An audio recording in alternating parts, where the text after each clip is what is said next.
Ang mabuting balita ng Panginoon ayon kay San Marcos. Noong panahong iyon, nagtungo si Jesus sa lupain ng Tiro at tumuloy sa isang bahay doon. Ayaw sana niyang malaman ni numan na naroon siya, subalit hindi ganon ang nangyari. Ang pagdating niya'y nabalitaan ng isang inang may maliit na anak na babaeng inaalihan ng masamang espiritu. Pumunta siya agad kay Jesus at nagpatira pa sa kanyang harapan. Ang babaeng ito'y hentil, tubo sa Syrophonica. Ipinamanhik niya kay Jesus na palayasin ang demonyo na nasa kanyang anak. Ngunit sinabi ni Jesus, kailangang busugin muna ang mga anak.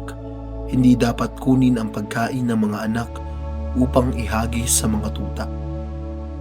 Tunay nga po, Panginoon, tugon ng babae. Ngunit ang mga tuta mang nasa ilalim ng kapag ay naninimot ng mga mumong nalalaglag ng mga anak.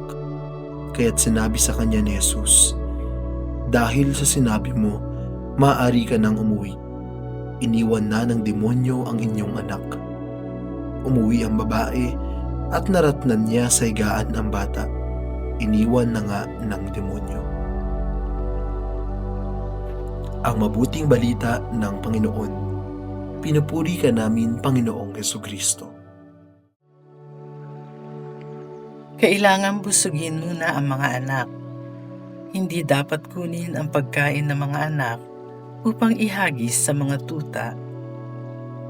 Hindi na bago sa atin ang makarinig ng kayong mga Katoliko, Kristiyano, masusunog sa impyerno at kami lang ang maliligtas. Madalas natin itong marinig sa mga grupo na galit sa ating mga Katoliko. Ngunit aminin man natin o hindi, may ilang Katoliko na ganito rin mag-isip. Tingin nila na sino mang hindi Katoliko, masusunog na sa dagat-dagatang apoy. Pero hindi ito ang itinuturo ng ating ebanghelyo ngayon.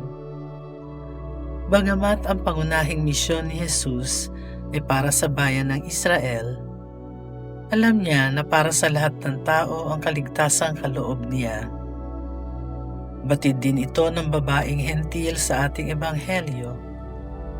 Kaya nga sinabi niya kay Jesus, tunay nga po, Panginoon, ngunit ang mga tuta mang nasa ilalim ng hapag ay naninimot ng mga mumong nalalaglag na mga anak.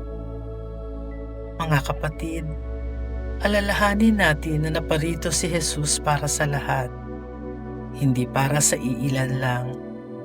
Huwag sana nating ipagdamot ang kaligtasang tinanggap din lang natin sa Kanya. Sa pakikisalamuha sa hindi mo kapareho ng pananampalataya, nagiging asal Pariseo ka ba o asal Kristo?